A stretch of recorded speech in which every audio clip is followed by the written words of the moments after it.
تم کہتے ہو کہ یہ ناممکن ہے، تو اے ابن آدم اس کی مثال دنیا میں ہی موجود ہے۔ جیسے ہر بچہ ماں کے پیٹ میں 9 ماہ تک خوراک کی نالی سے کھاتا اور پیتا رہتا ہے، 9 ماہ تک ماں کے پیٹ میں کھانے پینے کے باوجود بھی وہ پاخانہ اور پیشاب نہیں کرتا، اسی طرح اگر اللہ یہ چاہے کہ جنت میں اس کے لوگ کھائیں پیئیں اور انہیں رفع حاجت پیش نہ آئے تو ایسا ہی ہوگا۔ بے شک اللہ ہر چیز پر قادر ہے۔ جنت میں جب لوگ جہاں سے جی چاہے کھائیں گے، لیکن جب ان کو پیشاب اور پخانے کی حاجت پیش آئے گی تو اللہ کی طرف سے بس ایک خوشبودار ڈکار آئے گی تو ان کی حاجت روائی ہو جائے گی۔ اب تمہارا اگلا سوال یہ ہے کہ وہ کون سا درخت ہے جس کے سائے کے نیچے انسان گھوڑے کی رفتار سے 100 سال تک چلتا رہے پھر بھی اس کا سایہ ختم نہ ہو؟ تو اے ابن آدم وہ درخت شجر طوبہ ہے۔ یہ درخت جنت کے درختوں میں سے ایک درخت ہے۔ یہ اتنا بڑا درخت ہے کہ اس کی شاخیں اور ٹہنیاں جنت میں موجود ہر گھر تک پہنچتی ہیں۔ یہ درخت 7 آسمان تک پھیلا ہوا ہے۔ اس درخت کے نیچے اللہ تعالیٰ نے مشک، زعفران اور عنبر کے بڑے بڑے پہاڑ بنا رکھے ہیں۔ جنتی لوگ جس پھل کی بھی خواہش کریں گے وہ انہیں اسی طرح میسر آئے گا۔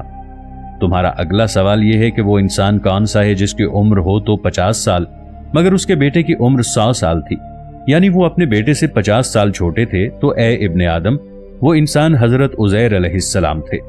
جب اللہ کے نبی حضرت عزیر علیہ السلام اپنے گدھے پر سوار ہو کر کہیں جا رہے تھے تو راستے میں آپ کی نظر ایک ایسی قوم پر پڑی جس پر اللہ پاک نے اپنا عذاب نازل کیا تھا۔ جیسے ہی آپ نے اس قوم کو عذاب میں مرے ہوئے پایا، آپ کے دل میں خواہش پیدا ہوئی کہ میرا پروردگار انہیں دوبارہ زندہ کرے گا۔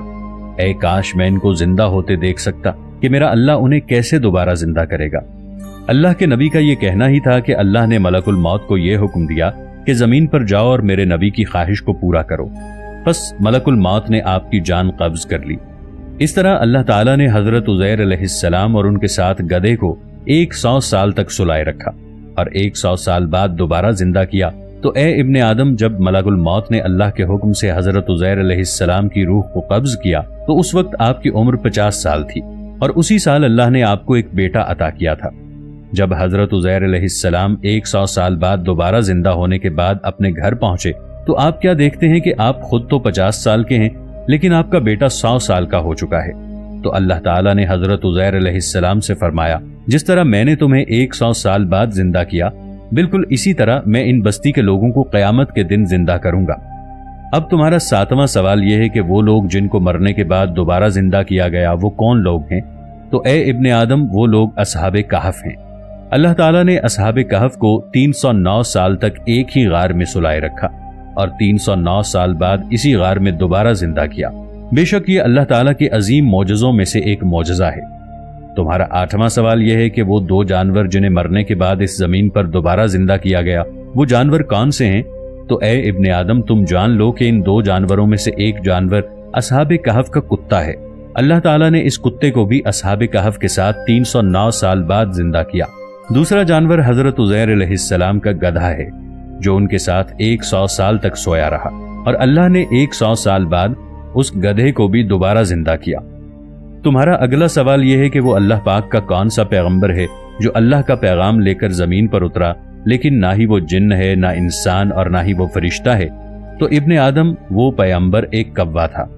جب قابیل نے حابیل کو قتل کیا تھا، قتل کرنے کے بعد قابیل سوچنے لگا کہ میں اس کی لاش کو کیسے ٹھکانے لگاؤں۔ اس وقت اللہ تعالیٰ نے ایک کوے کو زمین پر بھیجا تو اس کوے نے دوسرے کوے کو مار کر زمین میں دفنا دیا۔ اس کوے نے قابیل کو بتایا کہ وہ اپنے بھائی حابیل کی لاش اس طرح زمین میں دفنا دے۔ اس طرح یہ کوا اللہ کا پیغمبر بن کر زمین پر پہنچا جو نہ انسان تھا، نہ جن اور نہ ہی کوئی فرشتہ تھا۔ اے ابن آدم تمہارا 10واں سوال یہ ہے کہ کیا حضرت موسیٰ علیہ السلام سے پہلے اور حضرت آدم علیہ السلام کے بعد حضرت آدم علیہ السلام کی اولاد میں سے کیا اللہ نے کسی سے کلام کیا تھا؟ تو اے ابن آدم اللہ تعالیٰ نے حضرت موسیٰ علیہ السلام سے پہلے اور حضرت آدم علیہ السلام کے بعد ایک ایک انسان سے کلام کیا۔ نہ صرف اللہ نے انسانوں سے کلام کیا بلکہ انسانوں نے بھی اللہ سے کلام کیا۔ حضرت علی رضی اللہ عنہ کا یہ جواب سن کر وہ یہودی کہنے لگا، اے علی رضی اللہ عنہ، ہر ایک انسان نے اللہ سے یا اللہ نے ہر انسان سے کیسے کلام کیا؟ تب حضرت علی رضی اللہ تعالی عنہ فرمانے لگے، اللہ کے قرآن میں موجود ہے، حضرت آدم علیہ السلام کی تخلیق کے بعد اللہ تعالیٰ نے ہر اس انسان سے کلام کیا جس کو اللہ تعالیٰ نے زمین پر بھیجنا تھا۔ تو اللہ تعالیٰ نے عالم میثاق میں ایک ایک انسان سے کلام کر کے علیحدہ علیحدہ وعدہ لیا تھا، کہ اے میرے بندے، کیا میں ہی تیرا خدا ہوں، اور کیا میں ہی تمام زمین و آسمان اور اس میں بسنے والی مخلوقات کا خالق اور مالک ہوں؟ اور تمام انسانوں نے جواب دیا تھا، بے شک اے خدا، تو بہت عظمت اور بڑائی والا ہے، ہر چیز تیری ہی پیدا کی ہوئی ہے، بے شک تو ہی ہمیں مارے گا اور تو ہی ہمیں زندہ کرے گا۔ پس اللہ تعالیٰ نے فرمایا، میں تمہیں آزمانا چاہتا ہوں، کیونکہ میرے پاس تمہارے لیے نہ ختم ہونے والی عیش و عشرت ہے اور جنت کی تمام لذتیں ہیں، لیکن میں تمہیں عیش و عشرت اور جنت کی تمام لذتیں دینے سے پہلے تمہارے وجود سے خدا ہونے کی اہمیت کو مٹا کر کچھ عرصے کے لیے تمہیں زمین پر بھیجنا چاہتا ہوں۔ زمین پر جانے کے بعد اگر تم نے اپنی زندگی میں مجھے تلاش کیا اور مجھے پہچان کر اگر دوبارہ اپنا خدا مان لیا تو تمہارے لیے جنت میں ایسی ایسی نعمتیں ہیں جن کا تم زمین پر تصور بھی نہیں کر سکتے۔ حضرت علی رضی اللہ تعالی عنہ نے اس یہودی سے فرمایا کہ اے ابن آدم، انسانوں کو فرشتوں سے اس لیے افضل کیا گیا ہے کہ فرشتے اول روز سے یہ بات جانتے ہیں کہ ان کو پیدا کرنے والی صرف اللہ تعالیٰ کی ذات ہے، لیکن جب کسی انسان کا بچہ اس زمین پر پیدا ہوتا ہے اس کے دماغ میں اللہ کا کوئی تصور نہیں ہوتا۔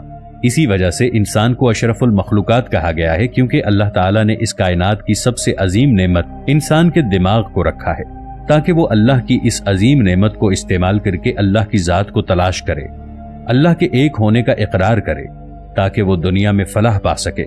اللہ تعالیٰ نے انسانوں کی آزمائش کو آسان بنانے کے لیے اس دنیا میں اپنی آسمانی کتابیں اور 1,24,000 کم و بیش پیغمبر بھیجے، لیکن افسوس کہ یہ انسان دنیا کے عیش و عشرت اور لذتوں میں اس قدر کھو گئے ہیں، وہ یہ بات بھی بھول گئے ہیں کہ وہ اس دنیا میں آزمائش کے طور پر بھیجے گئے تھے۔ جو لوگ اپنی عقل کا استعمال کر کے اللہ کو تلاش نہیں کرتے تو ایسے لوگوں کے لیے بہت جلد ایک ایسا وقت آنے والا ہے جب ان کو جہنم کی آگ میں ڈالا جائے گا اور یہ چیخ چیخ کر اپنے گناہوں کا اقرار کریں گے اور اللہ سے رو رو کر فریاد کریں گے کہ ان کو ایک بار دنیا میں بھیجا جائے، وہ خالص اسی کی عبادت کریں گے، لیکن اب وقت گزر چکا ہوگا، اللہ تعالیٰ پر ان کی کسی فریاد کا کوئی اثر نہیں ہوگا۔ جیسے ہی یہودی نے حضرت علی رضی اللہ تعالی عنہ کے منہ سے یہ باتیں سنی تو اس نے کلمہ شہادت پڑھا، لا الہ الا اللہ محمد رسول اللہ، میں گواہی دیتا ہوں کہ اللہ کے سوا کوئی عبادت کے لائق نہیں اور حضرت محمد مصطفیٰ صلی اللہ تعالی علیہ وآلہ وسلم اللہ تعالیٰ کے آخری رسول ہیں۔ اللہ تعالیٰ سے دعا ہے کہ اللہ تعالیٰ ہم سب کو نیک اعمال کرنے کی توفیق عطا فرمائے تاکہ ہم دنیا کی آزمائش سے بخوبی گزر کر جنت کی عیش و عشرت میں جا سکیں جو ہمیشہ رہنے والی ہے۔ آمین۔